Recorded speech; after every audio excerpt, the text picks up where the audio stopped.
สบายดีมื้อนี้ก็เป็นวันศุกร์ที่30เป็นตอนเช้า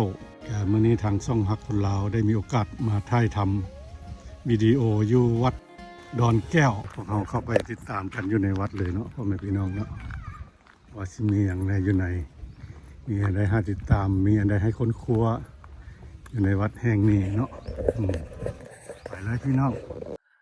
เพิ่นสิมีบุญวันที่1ที่2กุมภาพันธ์2026นี่เนาะเพิ่นสิมีบุญนมัสการพระธาตุดอนแก้วยกยอดช่อฟ้าและของเถระพิเศษหรือว่าหดสงฆ์พระครูเนาะพระอาจารย์สาอุ่นเหียนสาภักดีขึ้นเป็นพระครูหรือว่าเป็นเจ้าอาวาสขอโทษแม่ชื่อหยังเนาะแม่ชื่อแม่บัวไข่จันทวิสัยแม่เป็นเจ้าศรัทธาผู้อุปถัมภ์โดยยอดช่อผ้าโดยแต่ว่าแม่เป็นเจ้าศรัทธายกยอดช่อฟ้าโดยเนาะมื้อใดเนาะเพิ่นสิยกยอดช่อฟ้าอันน่ะยกยอดโซฟานี่เนาะเพิ่นจะเฮ็ดมื้อวันที่1โดยวันที่1เดือน2โดยกงกับมื้อดอกไม้14ค่ำโดยถือว่ามื้อ15ค่ำหั่นละแม่นมื้อใส่บาตรถวายสังฆทานก็แม่นบุญประเพณีของพระธาตุดอนแก้วเฮาหั่นนะโดยการเฮ็ดบุญครั้งนี้หั่นนะแม่ก็ได้อันเต้าโฮมลูกหลานญาติพี่น้องหมดทุกผู้ทุกคนเนาะมาเป็นเจ้าศรัทธาร่วมกันเนาะนำแม่ว่าซั่นซะเพื่อว่าเฮ็ดแนวใดก็อยากสร้างศาเพราะว่าวัดนี้เป้าหมายของพระอาจารย์เพิ่นก็อันน่ะอยากให้เป็นวัดที่ว่าเป็นแหล่งท่องเที่ยวทางด้านวัฒนธรรมเนาะโดยจ้ะโดยนี่ก็เป็นของอันนี้มันยาแม่ผู้อุปถัมภ์มัน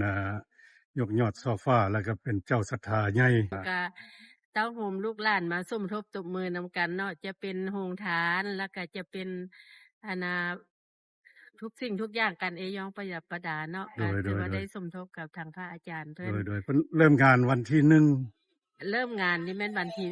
ที่1แต่ว่าเฮาก็เริ่มตกแต่งไปเนาะถือว่าวันที่1แล้วแม่นมีพิธีตอนเช้าแล้วแม่นพิธียกยอดโซฟาโดยเนาะและอลาการฟังธรรมเทศนาอีหยังต่างๆเทศฉลองยอดโซฟาแล้วก็ฉลองกงหดเนาะกงหดอภิเษกให้พระอาจารย์อยู่ในวัดนี้แต่ว่าพิธีการก็ตอนเช้าก็เป็นยอดโซฟาแล้วเพิ่นก็สั่นภัตตาหารเพลและตอนแลงถือว่าแม่นพิธีหดสงฆ์เนาะฉะนั้นก็ขอเชิญชวนบรรดาญาติพี่น้องและก็หมู่เพื่อนสหายหมดทุกผู้ทุกคนจงได้เข้ามาร่วมเนาะในการทำบุญครั้งนี้เนาะโดยอันนี้เป็นพระประธานที่ประดิษฐานอยู่ในวัดแห่งนี้เนาะวัดดอนแก้วเป็นวัดที่ศักดิ์สิทธิ์แห่งหนึ่งแล้วก็เป็นประวัติศาสตร์อันยาวนานเนาะวัดแห่งนี้เกิดขึ้นมาตั้ง500กว่าปีแล้วเนาะมีการเล่าเรื่องเล่าขานมาหลายยุคหลายสมัยมีตำนานเกี่ยวกับบั้งไฟเมืองพวนหรือว่าบั้งไฟที่มาจากเชียงขวงแล้วก็มีตำนานเกี่ยวพันเกี่ยวกับพระธาตุพนมพระธาตุหลวงพระธาตุภูจำปาสักแล้วก็หลายอีกพระธาตุอิงหังเนาะมีการตำนานเกี่ยวพันกันการจากข้าพเจ้าจะไปเลาะไทย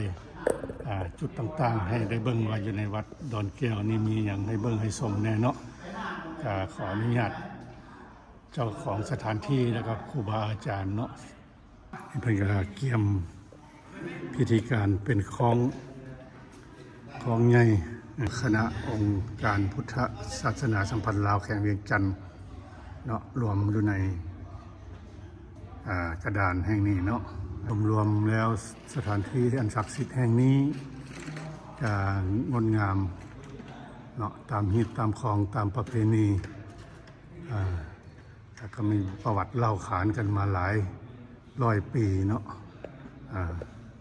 ข้าพเจ้าโชคดีที่ได้พาพ่อแม่พี่น้องหรือว่าพ่อแม่ประชาชนได้มาถ่ายทอดให้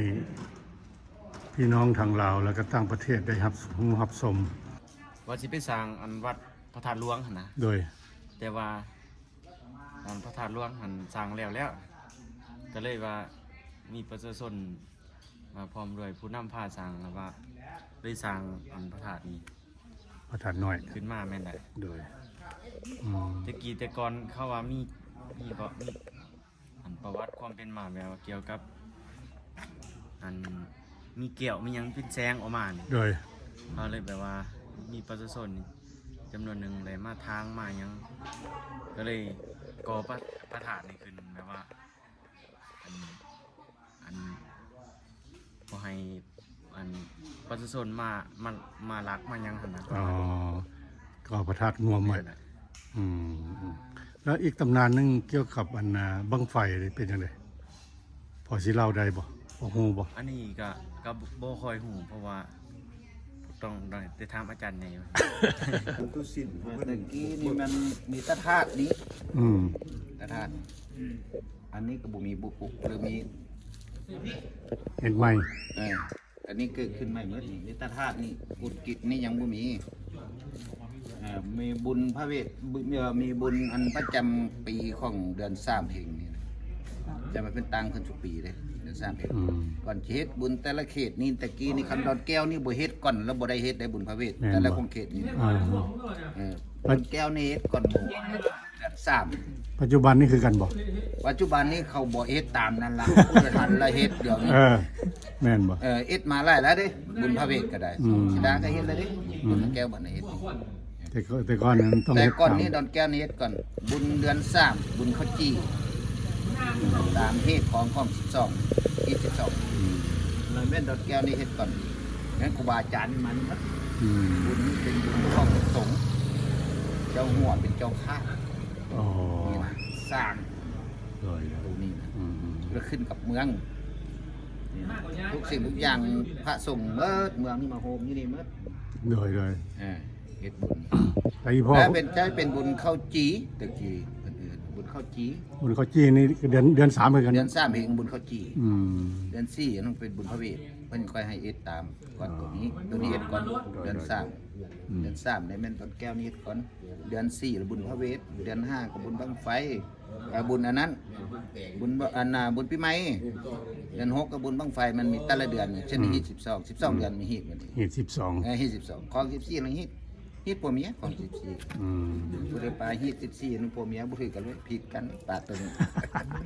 เดินบ่ตาย นี่แหละผู้ฮู้แท้ๆผู้นี้อ่า แล้วก็อันน่ะ อืม เวลาเพิ่นจะปลูกข้ามให้ครูบาอาจารย์นอนนี่เมื่อ15ค่ำแล้วก็แม่นมือตักบาตร อืม ใส่บาตรนี่มีแต่ข้าวจี่ไข่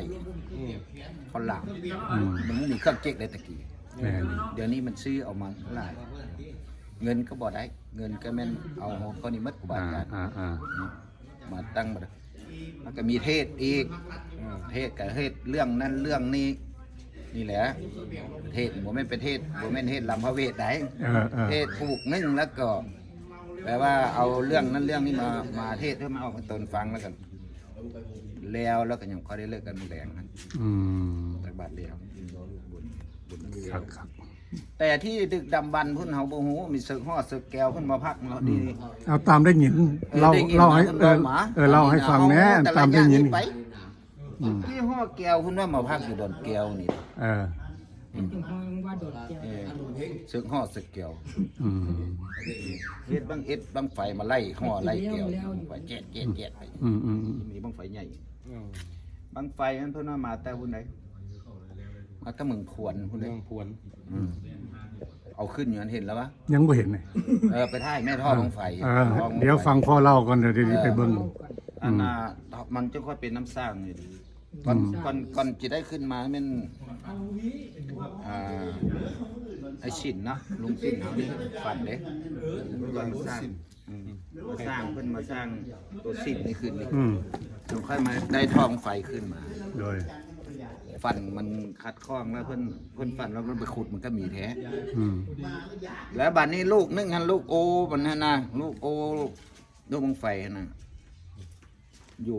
ยู่สร้างท่อนาจานนี่ โดย นาจานนี่ อ่า ลูกมันจะเจิดมาทางนี้หน่อยนึงเลยมันลงขึ้นน่ะเป็นน้ำสร้างขึ้นเลย แม่นบ่อาจารย์ เขาจะสร้างท่ออย่างนั้นดิ โอ้ตัวนึงกระตกนี่ข้างวัด ลูกนึงตกคนไหน ลูกโอคนนั้นน่ะ ลูกโอมัน ลูกโอลูกอะไรบ้าง จะยังเงียบเหมือนในหนึ่งความหน้าของท่อมังไฟตัวลูกโอนี่สำนี้แหละ อันครอบมันนะอันปนุงมนนี่นะไม่ดูนะไม่ดูได้ มันก็10 เซนบ่โดน บ่ฮอด10 บ่ฮอดหรอ นี่นะมอง7-8 เซนนี่ทางเนิมนะเฮาโจกนี่เกี้ยงขนาดใด เกี่ยงน้อยน่ะ เกี้ยงแต่ว่ายีลงลกลงตื้นสำใดบ่ฮู้อันนั้นน่ะ ยังบ่ได้ขุดค้น บ่มีแตะผู้ยานเด้ไปเป็นนาหั่นมาเขาเอารถจกๆไปหม้อนึงแต่บอกเขาจกเขาบ่จกเขายานแต่กี้มันเขตใดอยู่หั่นก็ได้ไปยั่วกันก็บ่ได้อยู่หั่นน่ะนาเพิ่นนี่ มันห่างจากนี้ไปบ่ ก็อยู่ลงคูนนี่เด้งูบ่ลงคูนเลี้ยวไปทางเมืองทรายก็จะไปเรื่องเมืองทรายจะเห็นอยู่ป่าตอนนั้นหั่นแหละเดี๋ยวนี้มันอยากแห้งแล้วเนาะมันตะกี้น้ำบ่ขาดเด้ แม่น บ่ขาดน้ำไหลออกมาเลยสื่อดิ่งรถเดี๋ยวนี้มันมีพวกไม้บ่มีแล้วน้ำมันบ่ยังมีแล้วยามนั้นมันก็แห้งยามนี้ยังบ่แห้งที่บ่จ้ะนี่ยามนี้ยังบ่แห้งน้ำจนเมียงพุ่นน่ะเพราะว่าบัดนี้หมอเพิ่นว่ามีฮอดค่ำว่าซั่นแต่ว่าเฮาก็บ่งูฮู้ราตะไดเนาะอาจารย์ว่าลูกตกอยู่พุ่นลองไฟ รวมแล้วก็ ตามเพิ่นเล่าร วมแล้วก็เป็น3 ลูกแล้ว นี่ลูกนึงอาจารย์มาอยู่นี่ตก สร้างดิ เป็นน้ำสร้างหมดแล้วตกฉีดเป็นน้ำสร้างน้ำออก ตกสูงเนาะตกไกลเนาะ แต่ว่าตัวนั้นก็มาตะมึงก็ว่าไฟมาตะมึงพวนมีไอ้จัวขี่มานำ% ว่าสันอีก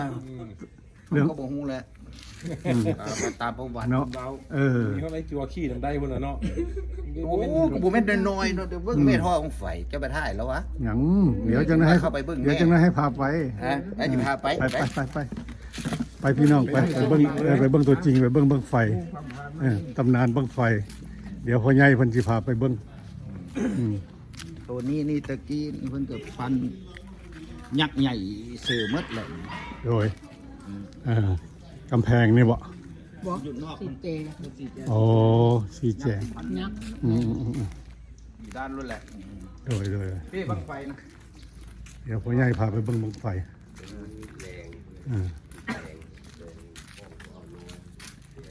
เพราะว่า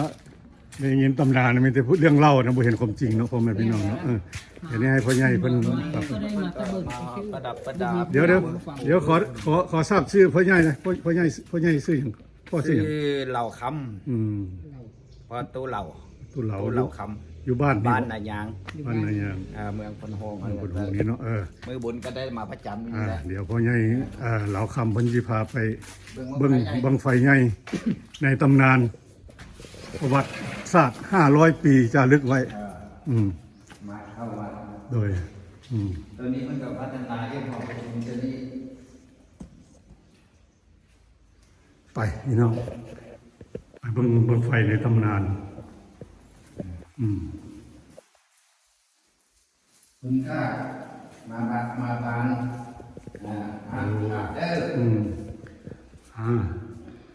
ขออนุญาตเด้อลูกหลานซ่องฮักคนลาวได้มาถ่ายทอดบารมีถ่ายทอดความเป็นมาของท่านสู่สายตาพี่น้องชาวพุทธศาสนาอยู่ทางภายในและก็ตั้งประเทศ ขออนุญาตได้ถ่ายทำเนาะเอาเชิญเลยท่านเป็นที่มาของแก้วมีน้ำสร้างโดยตัวนี้ก่อนก็จะได้ขึ้นมาก็เป็นน้ำสร้างนะเป็นน้ำสร้างโดยอันนี้แหละไม่คัดคนมุนไฟโดยมันก็อยู่ในสร้างกัน ในประวัติศาสตร์เหมือนกันเวลาเราพูดมาแล้วก็ได้ขึ้นมาทำกันโดยเพราะว่าตัวนี้เนาะตัวนี้นี่เป็นไม่คัดก้นของไฟเพื่อกระบะเป็นอย่างนี้โดยพอของไฟแล้วมีตัวนี้ครับโดยได้ขึ้นมาทำกันเนาะอันนี้ก็มันจะระบายได้ว่าระบายได้เดี๋ยวที่ขน้อยที่พาพุทธศาสนิกชนได้มาเบิ่งใกล้ๆเนาะพ่อแม่พี่น้องป บังไฟในตำนาน500 ปีแล้วเนาะโอ้ยสาธุเด้อเป็นบุญของข้าน้อย เป็นบุญของท่านผู้ชมทั้งหลาย ที่ได้มาเบิ่งตัวจริงแล้วก็ได้มาสัมผัสบังไฟในตำนาน ประวัติเล่าขานมา500 กว่าปีเนาะพ่อแม่พี่น้องเป็นบังไฟ มาไม่เอาจากสวัสดิ์แล้วล่ะหากได้ขึ้นมาโมงจากปีนึงขอนำพาพ่อแม่พี่น้องได้ชมบารมีของท่านเป็นบุญตาที่ได้หูได้เห็นเนาะได้สัมผัสโอ้ยสาธุ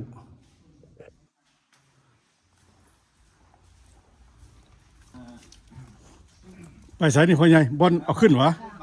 โดยเดี๋ยวพวกเขาสิพาพ่อแม่พี่น้องไปเบิ่งบอลเพิ่นเอาขึ้นหรือว่าบอลเพิ่นตกใส่เนาะตัโดวย นี้มันเป็นน้ำสร้างอยู่นี่มันกลายเป็นบ่อน้ำสร้างเลยบ่เป็นน้ำสร้าง แล้ว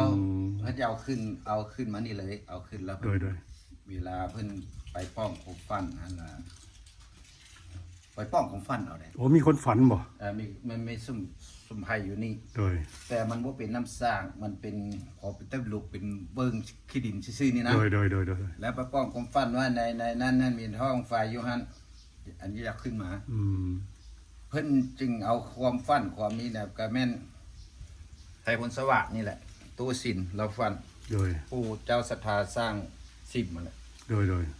เพิ่นยังเอารถจกมาจกเบิ่งตามความฝันยังเห็นเด้โอ้มีจริงแท้ว่าเส้นไปแล้วเอาขึ้นมานี่โอ้ยังเป็นยังเลิกอยู่ตัวนี้นะบ่มันก็ตะกี้มันเกิดนำเนาะเป็นรูปภาพไว้เป็นสร้างวัดวันเพิ่นเอาขึ้นโดยออกจากนี้อันนี้เป็นลายสร้างนี่ขึ้นมันก็ซาไปฮอดกำแพงนครออกเวียงจันทร์ต่างประเทศเขาจะมาพัฒนาสร้างขึ้นทำเป็นโดยมันเขตมันย้ำยุคแข่งเขตนาเล่าที่เป็นตาแสงเนี่ยเนาะแสงนาเล่าเมืองพนหงโดยผู้ที่นักแพ้เอานำสมือนี่กับคนท้านี้คำวัดสมือนี่กับเจ้าก็มาคำเจ้าหัวตัวเพศเกิดสุมากจะเป็นคนท้านาท้องคนท้านาท้องบ้านอมแอมนี่นาเล่าอมแอมนาเล่าเท่านี้แหละมาส่งคันว่าเวียกงานรวมงานใหญ่ฮอดขวบปีขวบเดือนที่เดือน3เพลงแล้วแม่นเมื่อเขตเมืองพนหงเขาเมืองพนหง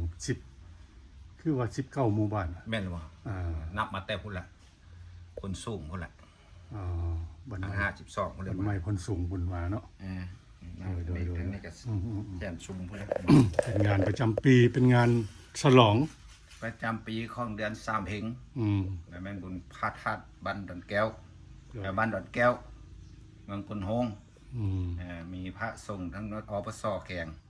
อปสเมืองของสงฆ์มาห่วงเดือน3ออกมา14ค่ำ15ค่ำใส่บาตรเต็มเลยเดินคนใส่บาตรปีนี้เป็นงานใหญ่บ่ใหญ่แล้วมีฮอดดนตรีเนี่ยบุญปีนี้นะปีนี้นะเพิ่นบ่เอาดนตรีปีนี้มีฮดนี่นะปีนี้นะมีฮดฮดพระอาจารย์ได้ยินว่าเพิ่นสิเอาแห่หยังมาแห่พระศาสตร์เพิ่งแห่พระศาสตร์เพิ่งแห่มาแต่พุ่นได้น้องปุ้งพุ่นได้ละ52พุ่นได้โดยแห่พระศาสตร์เพิ่งมีขบวนการพวกมีแห่มาตะพุ่นมาแล้วก็มาเต้ากันอยู่ตลาดพลสวัสดิ์แห่ก็เป็นขบวนการวันที่เท่าไหร่นี่วันที่อะไรเป็นแห่นี่วันที่1มื้อนี้ก็30มื้ออื่นมื้อฮื้อนี่มื้อฮื้อเนาะโดยที่2ให้ก็แม่นใส่บาตรบาตรที่สร้างขึ้นในสมัยพระธาตุหลวงเนาะพระธาตุหลวงแล้วก็พระธาตุพนมพระธาตุอิงหังมีหลายพระธาตุที่สร้างขึ้นมาในพุทธศักราชอันเดียวกันพระธาตุหวมโดยอันนี้ก็เป็นจุดใจกลางของพระธาตุที่ว่าตามได้ยินเนาะโดยว่าผู้นำพาในสาวใน สั่งทับทงอันสิ่งศักดิ์สิทธิ์ตายอยู่ใน เพื่อบ่ให้สูญหาย แม่เขาจะส่วนไหลมาเก็บไว้อย่างเรา โดย อันนี้มัน อันนี้เป็นตัวเต้าพระธาตุ โดย อยู่ข้างในนี่อาจจะมีสิ่งศักดิ์สิทธิ์อีกหรือว่าสิ่งที่มีค่า โดย ของ เพราะยินตามเรื่องเราว่าอันตอนยามมันสิ้นเนาะมันสิ้นดำ14 คำนี่มันจะมีแสงเป็นแสงคล้ายๆแบบแสงเกี่ยวเวลาแสงแดดกระทบใส่มันจะมีแสงออกมาก็เลยมีประชาชนจำนวนหนึ่งได้มาเก็บได้มาลักเอาแต่ว่าเอาไปใส่กับบ่ได้เพราะมันแบบว่ามีเจ้าของก็เลยได้เอามาคืนก็เลยมีผู้นำผ้าที่ว่าสร้างพระธาตุมันสร้างทับทบ ปิ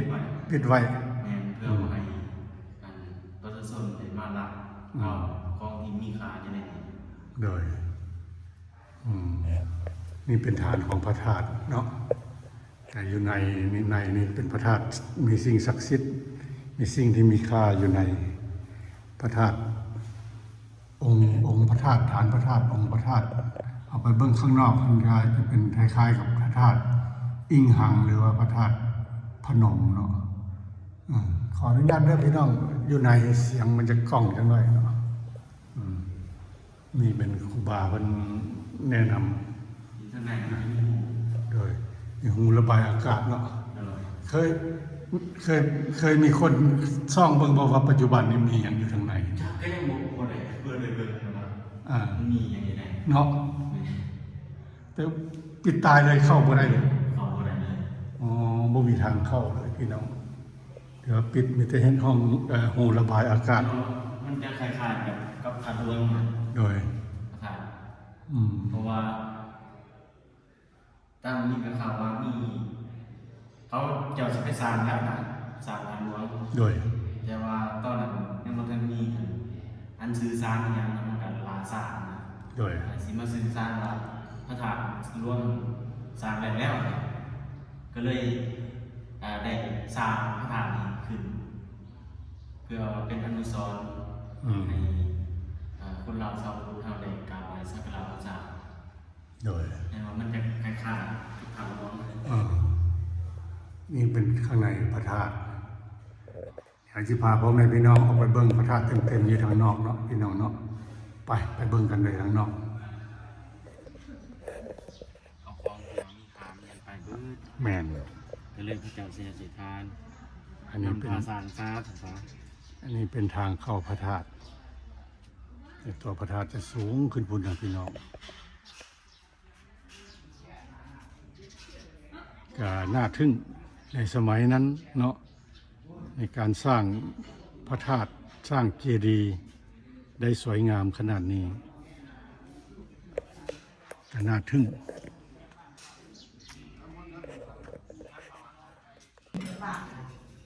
อันนี้ขออนุญาตทางเจ้าภาพได้มากินข้าวห้องสามัคคีอยู่วัดดอนแก้วเนาะอันนี้ข้าพเจ้าช่องหักคนลาวขออนุญาตจบคลิปแล้วก็ขอขอบใจพ่อเหลาเนาะพ่อเหลาคำนามสกุล แก่นแก้ว แกนแก้วอยู่บ้านนายางเนาะ ก็นี่ก็เป็นครูบาอาจารย์บวชอยู่นี่แหละตะกี้ก็ได้บวชอยู่บนโฮงแล้วก็มาอันใดก็ได้มาร่วมเพิ่นตอนบวชนะ โดย ตอนบวช ขอขอบใจน้ำพ่อหลายๆเนาะ